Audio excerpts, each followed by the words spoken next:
Hello, friends. This is the introduction to your third paper, which will be a reflection about one of your mentors. You can also think of it as a word portrait of your mentor, because your goal for this paper is to make your mentor's personality come alive for the reader through your words. So, for this paper, your goal is to write about your mentor in such a way that your reader can understand what makes that person so special to you. Make me love him or her just as much as you do. Show off your snapshots, thought shots, and exploding a moment skills by bringing your mentor to life for me. I want to see, hear, touch, and even smell this person through your writing. I'm not interested in tasting them, but if they make great food, I'd love to taste that. So, how do you define mentor? Let me give you my definition since you actually can't tell me yours. It's okay if you work from your own definition as well.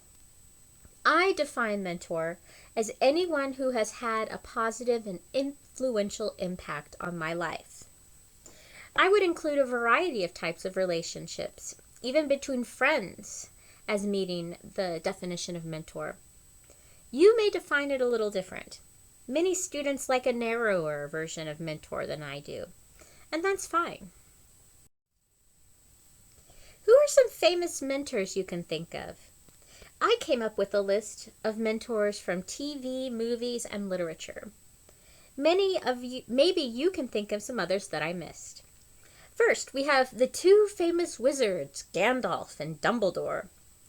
We could probably classify Yoda as a famous wizard too, in his own way.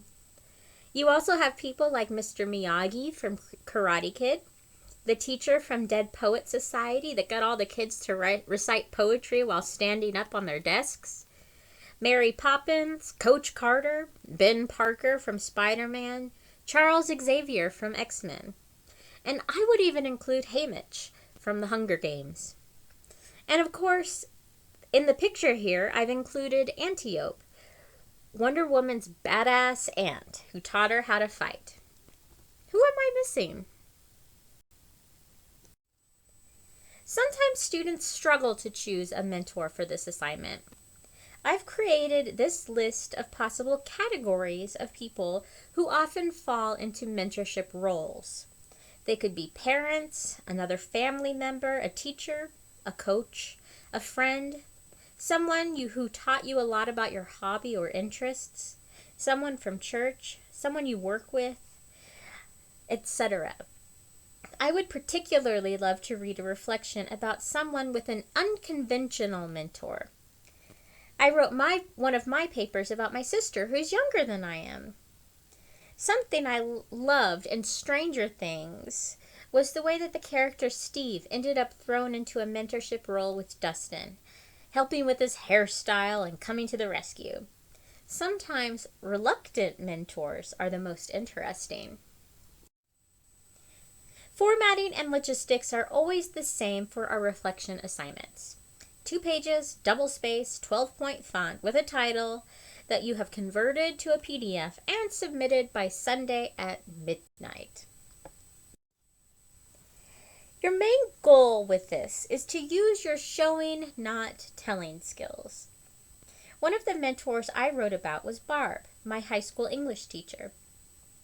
A telling statement about Barb is that she was compassionate and kind. But a lot of English teachers, millions of people, are compassionate and kind.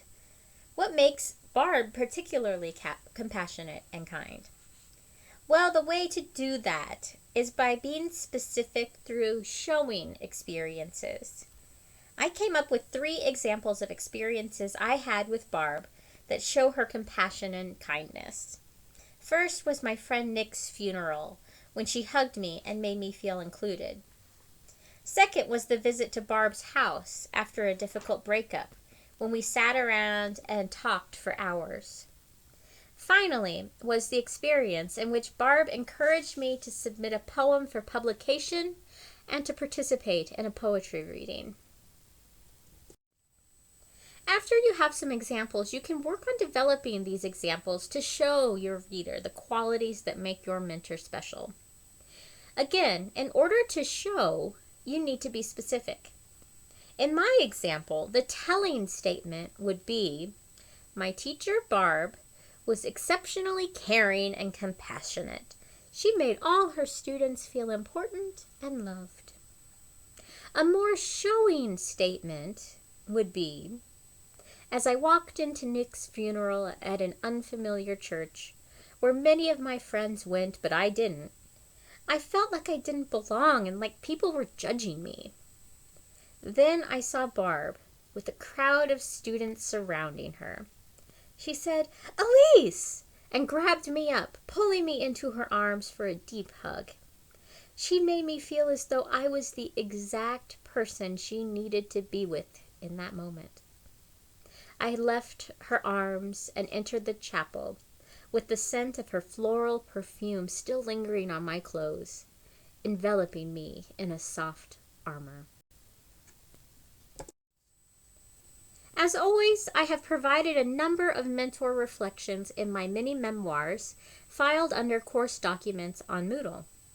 I've written about Barb, Roger, my dissertation advisor, my mom, my aunt, and my sister. These are some of my favorite pieces because I was able to share them with my mentors, and they made my mentors feel special and loved. Over the course of this week, you will need to watch a number of short videos of me talking at you this week, so plan for that. You'll also have your first taste of punctuation and grammar instruction. I hope you enjoy the reading I chose about run-on sentences. It's the goofiest book about grammar I've ever found, and it's called Kiss My Asterisk. As always, these activities should help you succeed in writing the papers and achieving the course goals, so please be sure to complete them. And as always, happy writing.